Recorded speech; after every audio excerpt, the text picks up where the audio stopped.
Selamat datang di Habis Nonton, dan pada episode kali ini kita akan membahas sebuah film yang berjudul Cinta Pertama, Kedua, dan Ketiga. Masih bersama saya Lian dan Cindy. Nah, jadi Cinta Pertama, Kedua, dan Ketiga ini film apa sih? Film asal Indonesia yang dirilis 6 Januari 2022. Jadi film Indonesia pertama nih yang dirilis di bioskop di tahun 2022. Diproduksi oleh Chan Parwes dan Gina Esnur, disutradarai oleh Gina Esnur, ditulis oleh Gina Esnur ya. Buat teman-teman yang udah tahu Gina Esnur, itu salah satu film paling terkenalnya adalah Dua Garis Biru. Oh. Ya.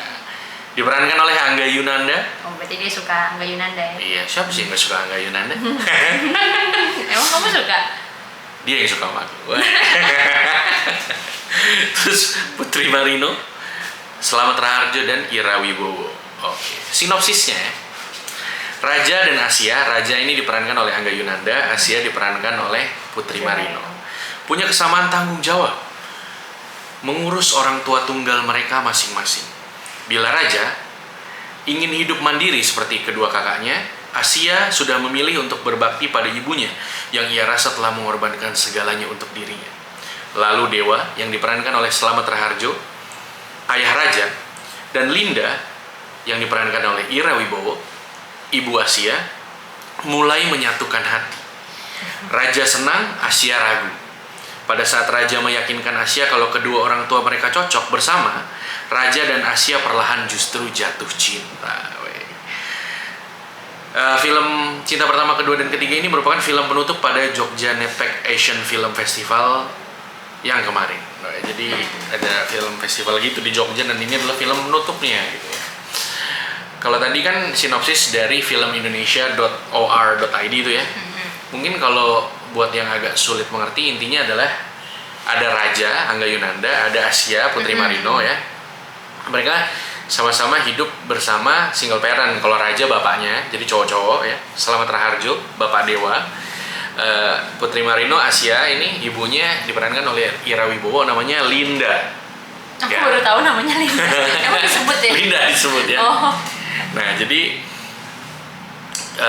keduanya tuh bertemu, Bapak Dewa dan Bapak Linda, saling jatuh cinta. Tapi si Raja sama si Asia juga bertemu dan saling jatuh cinta gitu. Sebenarnya sih mungkin kalau secara umum, mungkin kalau di barat ya nggak apa-apa, ya udah ya. Nggak ada hubungan darah. Iya, nggak ada hubungan darah, jadi aja gitu dua-duanya. Tapi karena di timur, mungkin di Indonesia ya, itu menjadi sebuah dilema, menjadi sebuah konflik, dan ada konflik-konflik lain yang ditawarkan dari film ini. Bukan cuma itu, tapi utamanya, konflik utamanya itu ya. Jadi seperti biasa di Habis Nonton, kita to the point, film ini bagus atau enggak dan layak ditonton di bioskop atau enggak menurut kamu? Bagus, layak ditonton di bioskop ya. Sebenarnya di mana-mana boleh sih, nggak usah Jadi bioskop. nggak usah ya. buru-buru ya, misalnya nanti ada di streamingan ya udahlah gitu ya. Oke. Aku lumayan setuju, tapi kayak menurut aku film ini belum sampai level bagus. Lumayan. Sampai level lumayan.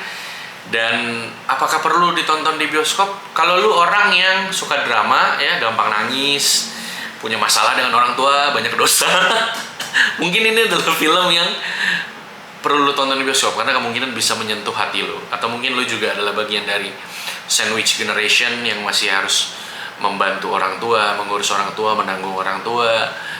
Atau lu mungkin bahkan orang tua lu single parent gitu, mungkin akan ada relatability dan kemampuan dia untuk menyentuh lu lebih lanjut. Tapi kalau enggak, seandainya lu nggak suka drama ya, lu juga tidak punya relatability dengan apa yang gue sebutkan tadi, mungkin bisa lu skip kayak gitu di bioskop maupun di streamingan ya. Jadi lu ya mending lu nonton Spider-Man atau apa, kalau lu you know your type ya, you know your type of movie gitu. Ya, oke. Jadi langsung ke positif maupun negatifnya. Menurut kamu positifnya dari Cinta Pertama, Kedua, dan Ketiga apa? Ganteng. Slamet Raharjo. Ya. Ganteng ya. Terus ya sebenarnya Slamet Raharjo juga aku suka karena aku suka kakek-kakek. Oh iya. Iya. Ya, seperti kelainan. terus apa ya? Kan dari judulnya kita harapinnya kan kayak film cinta gitu kan. Nah ternyata setelah ditonton ya dia nggak cinta-cinta yang bikin geli apa Nggak cinta cuma banget gitu. cinta Iya, murahan, iya. picisan gitu ya.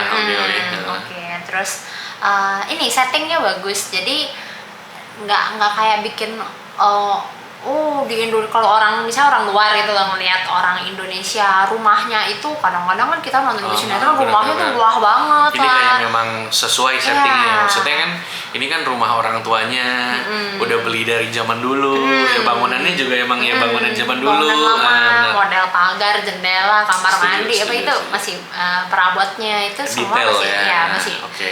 cocok lah gitu. Apalagi? Apa ya mungkin itu kamu aja sih, soalnya kan tadi aku dengar dari kamu Oh juga. ya, kalau positif dari aku sih actingnya ya. Kuat semua actingnya di sini 4 pemeran utama ya, Angga Yunanda, Putri Marido, Slamet Raharjo, Jarot dan Ira Wibowo ya. Jadi bagaimana konfliknya kan 4 nih ya. Jadi si Angga Yunanda sama bapaknya, Angga Yunanda sama si Putri Marino. Putri Marino sama Angga Yunanda sama ibunya Ira Wibowo gitu. Jadi mereka bagaimana sebagai anak yang Angga Yunanda kan ceritanya bungsu ya kan.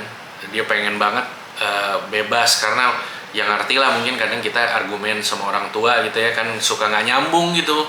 Apalagi bapaknya di sini kayak udah agak-agak pikun.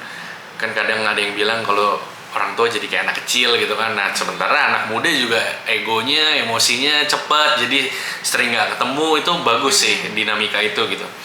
Nah sementara kalau kayak Putri Marino yang benar-benar berkorban buat ibunya karena ibunya ada sakit gitu kan, itu juga kelihatan banget. Jadi konfliknya beda gitu. Konfliknya kayak lebih ke si Putri Marino ini sayang banget sama ibunya juga, tapi masing-masing kayak tidak cukup mengerti kesusahan satu sama lain gitu. Beda kalau yang si Angga Yunanda kan lebih kayak lu tai gitu.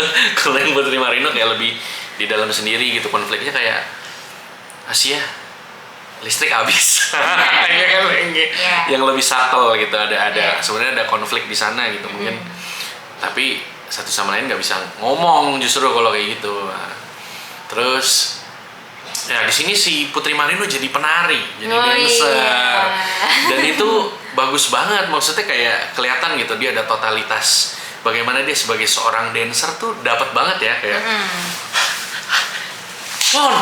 Itu, mantap, membuat kita ingin ikut bergerak bersama Putri Marino ya. Iya, itu mungkin kelebihan apa kekurangan ya, bagi saya itu mungkin kekurangan gitu. Kenapa? Pulang dari bioskop nggak bisa diem. Ya, karena pendalaman dari Putri Marino yang sangat bagus. Berarti kan kayaknya ada waktu di sana yang diinvestasikan oleh seorang Putri Marino untuk menjadi si Asia ini gitu loh. Dan di situ benar-benar nggak apaan sih nih orang, iya bener-bener nih orang emang dancer nih gitu kalau kita nonton di film ini gitu.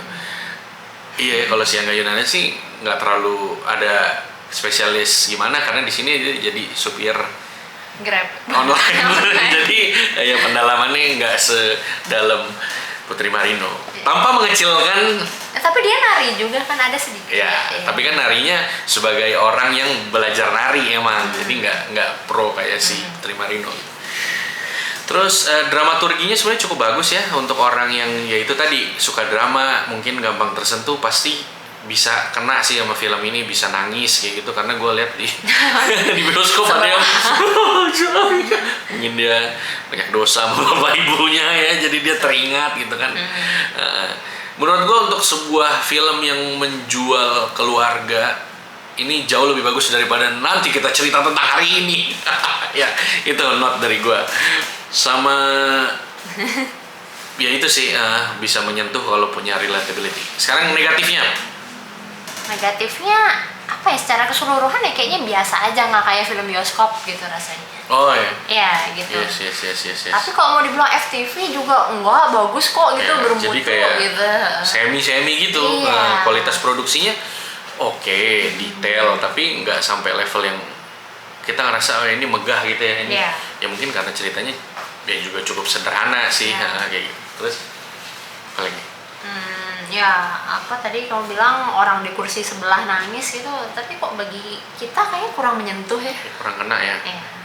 Dan kalau dibilang kita mungkin orang yang nggak punya perasaan, nggak juga. Gue sering nangis kok ya. Dia nonton apa itu? Apa? Tanjiro itu apa?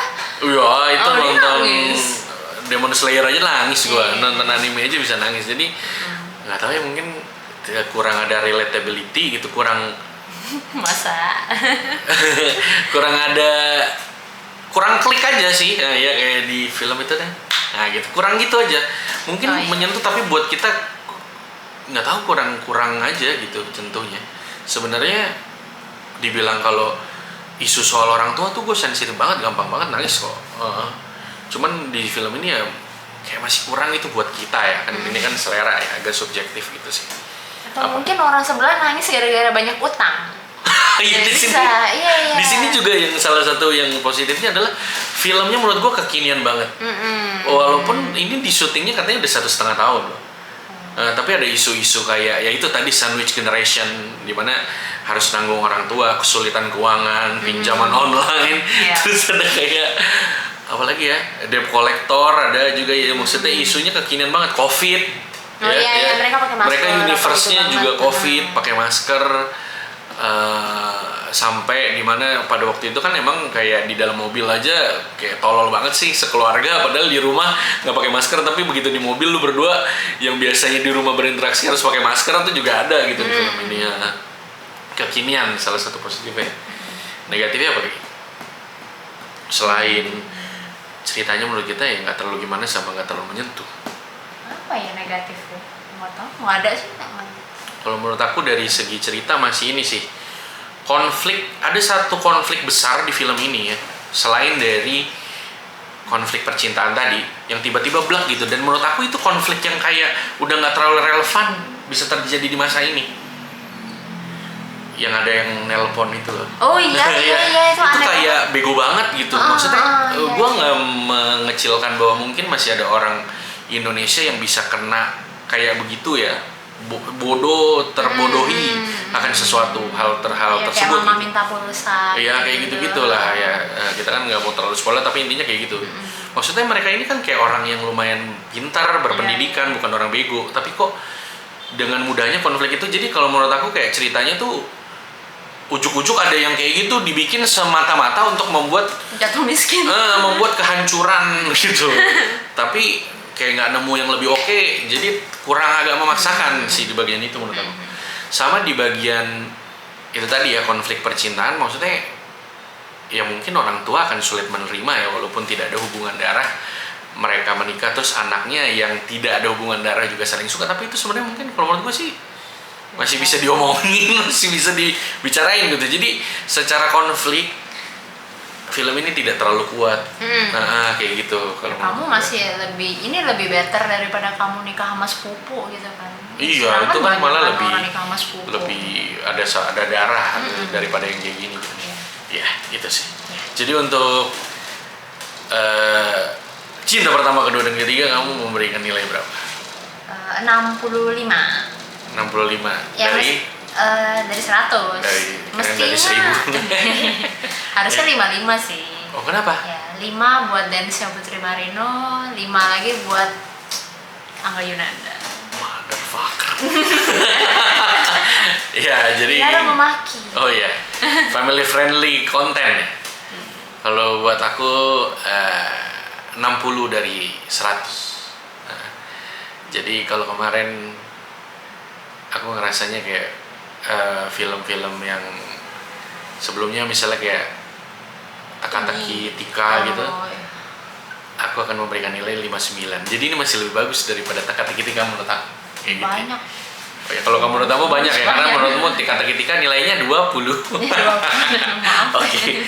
Ya, jadi ngomongin film lainnya. Tapi itu maksudnya perbandingan gitu ya. Walaupun intinya adalah gini, film ini walaupun ada kekurangan-kekurangan tadi, tapi tidak memaksakan. Nah, jadi berjalan dan bisa dinikmati, tidak ada cringe, tidak cringe worthy gitu. Nah, intinya sih kayak gitu. Jadi itu aja yang bisa kita sampaikan untuk abis nonton di episode kali ini. Jangan lupa like, comment, subscribe, dan share ke teman-teman lu yang suka Angga Yunanda dan Putri Marino. Ira Wibowo juga mungkin ya. Juga ada itu salah satu. Asri Welas. Asri Welas ada juga yang jadi Mbak Asih di Uni.